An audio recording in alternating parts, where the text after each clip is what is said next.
Today's Thursday, August 13th, 2020.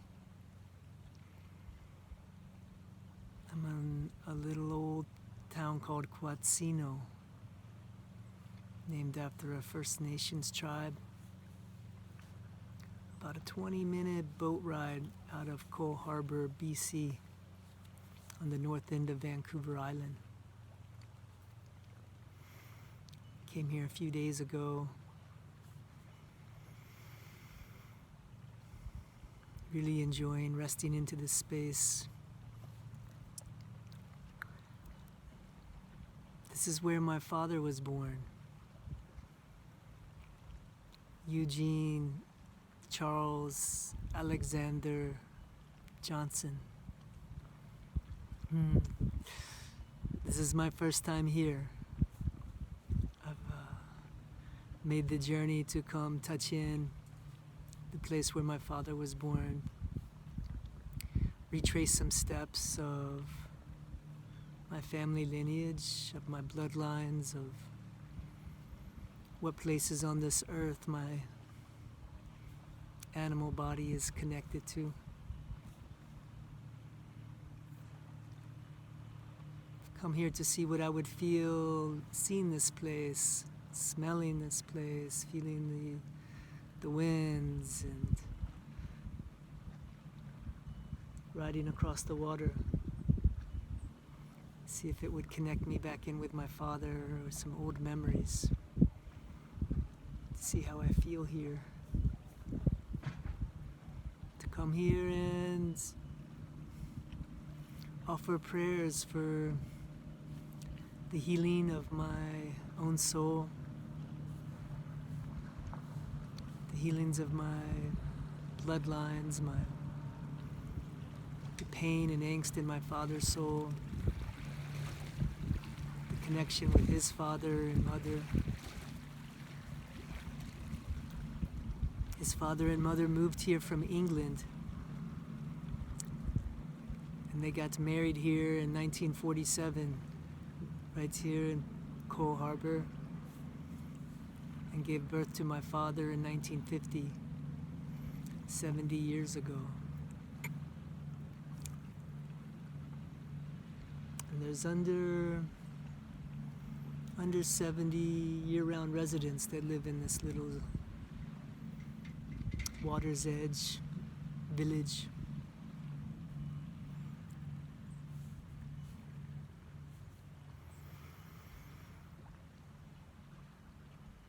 Feels really good here. We extended our stay one more night, and I'm glad we did. It's giving me time to drop in and let my own spirit get still enough to sit on the land, get quiet, and try to hear what my soul needs to hear here. What voices are speaking to me, what memories are wanting to come up,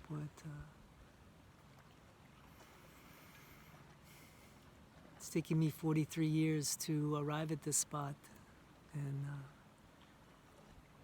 it feels really good to be here, and I don't want to miss the beauty of this moment as it's present.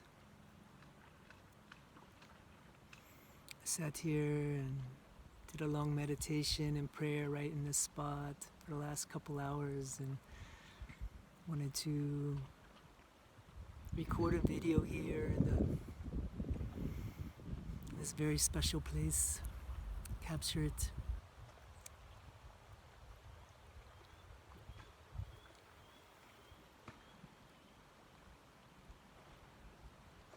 I feel my family here.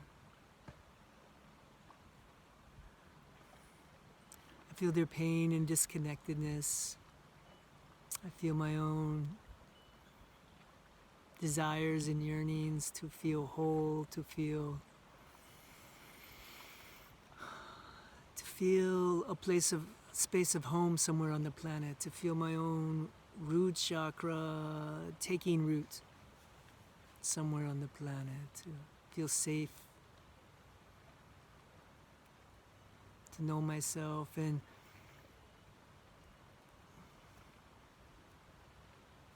What's coming up for me is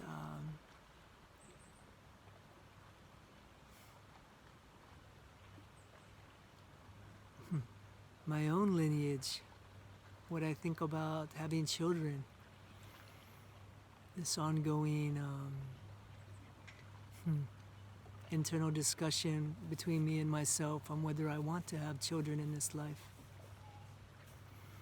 And here praying for myself and my father and my grandfather and thinking about my lineage behind me, I think about my lineage in front of me, ahead of me, and I think about this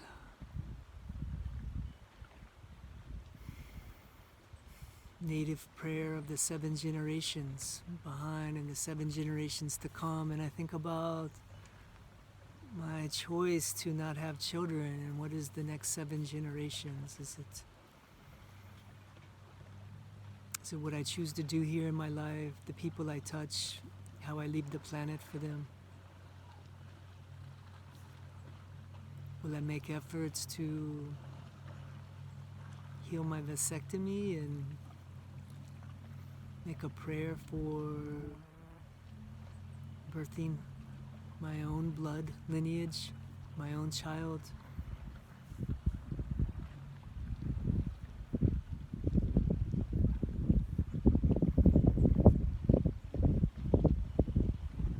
Will my prayer and my altar be in the hearts of my children? Will I do my best to make a good foundation for them to grow out of?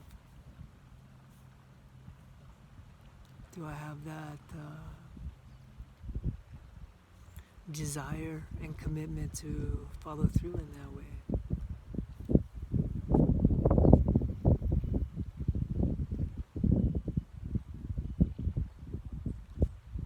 I dressed up in my best to come sit here and pray with my ancestors. My ancestors are scattered. They did not keep their own children close, let alone their grandchildren. My uncles and aunties do not stay in touch with each other. Parents, my own parents, don't stay in touch with me, let alone their relatives or their parents or my grandparents. We don't have a heart fire.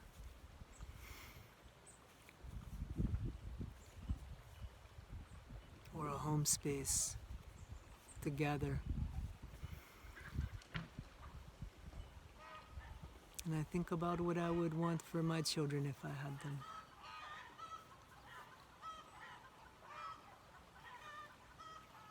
Think about, am I ready to find a place on the earth to make a strong foundation, to birth the next generation?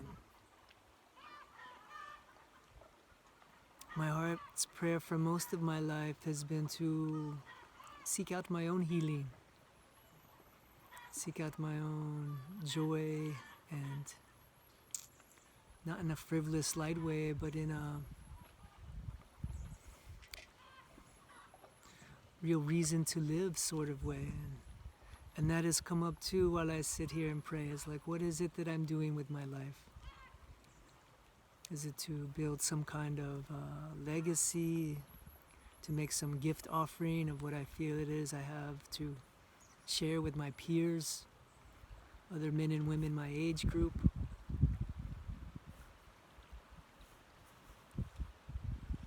I share my own heart and soul with them and try to enrich their lives so that it touches their relationships and touches their children, so that it makes a stronger tribe, community on this planet that benefits the next generations to come.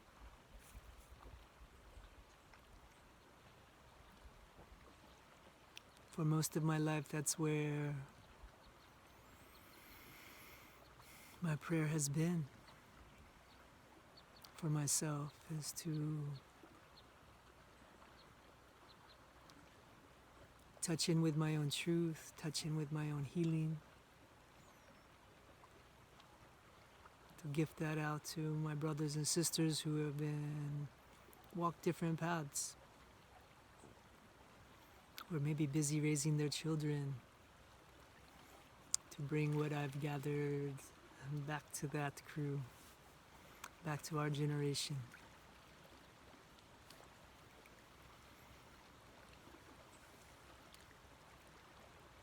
It's been my life traveling around, connecting with my relatives, connecting with my friends, connecting with these magical, beautiful spots on the planet, and learning how to listen and hear the subtle energies here. Learn how to feel and be affected by the vibrations in the land here. Try to be attentive to old memories that get awakened in these spaces. How they've touched me and other people in my family. How they've shaped me. How me and my family have been touched by and affected by and affected the communities that we've passed through. The land and the communities. How the ghosts of my family still live or have passed through these places.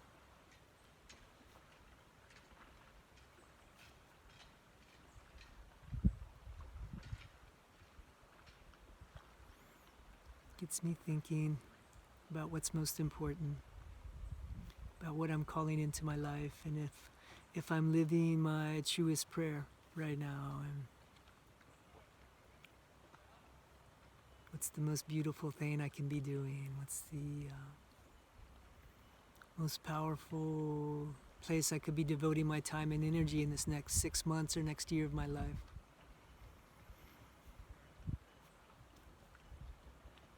Becky and I are both planning our exit from BC.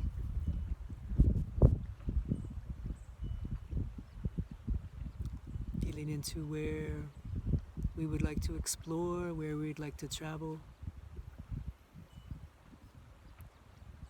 Can we keep growing our dream of hosting retreats in beautiful places around the world where we can start to practice what it means to anchor in a new way of life, a new way of community, a new way of learning with each other, a new way of accessing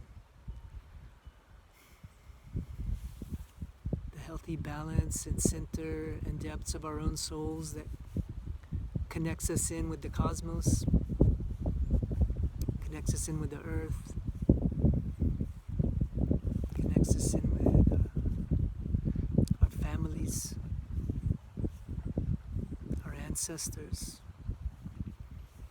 connects us in with each other in a way that's more meaningful and tangible and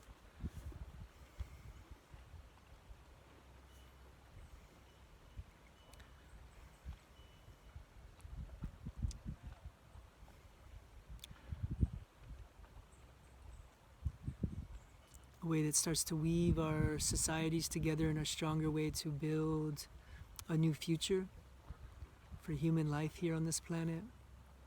One that starts to depart from what we're seeing right now, from what has been created for thousands of years that doesn't seem to be working. Do we have the bravery to dream a new dream that departs from this and moves into new territory? Can we start creating it right now, even though we don't necessarily have the support of the present society to do so? Can we elbow out the time and the space to hold retreats for weekends or weeks, to call in that new prayer, to practice that prayer together with others, to grow that dream, to keep it alive in our own souls the best we know how, by centering our life's work, energy, and creativity around birthing that. And let each one of those creations be like a mountaintop to view our next mountaintop from, of what's possible, what's potential.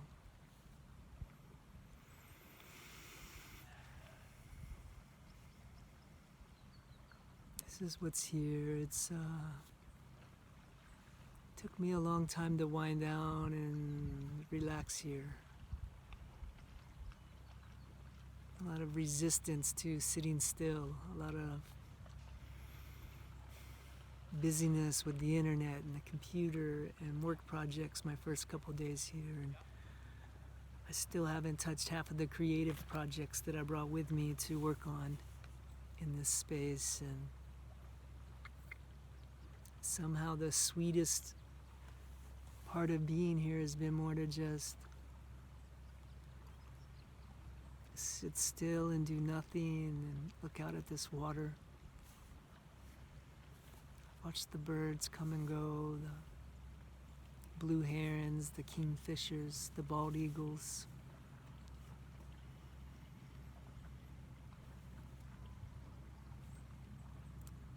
Connect with their neighbors and our hosts who are renting us their space, who lived here for decades.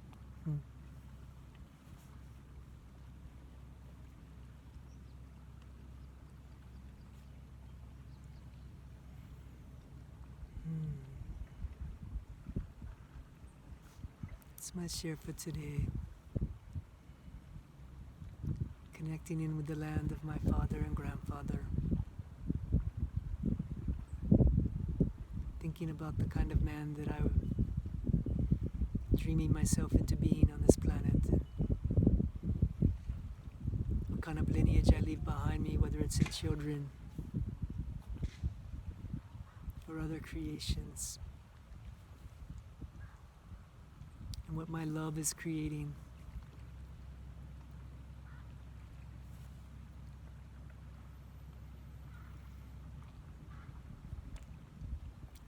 Thank you for taking the time to listen.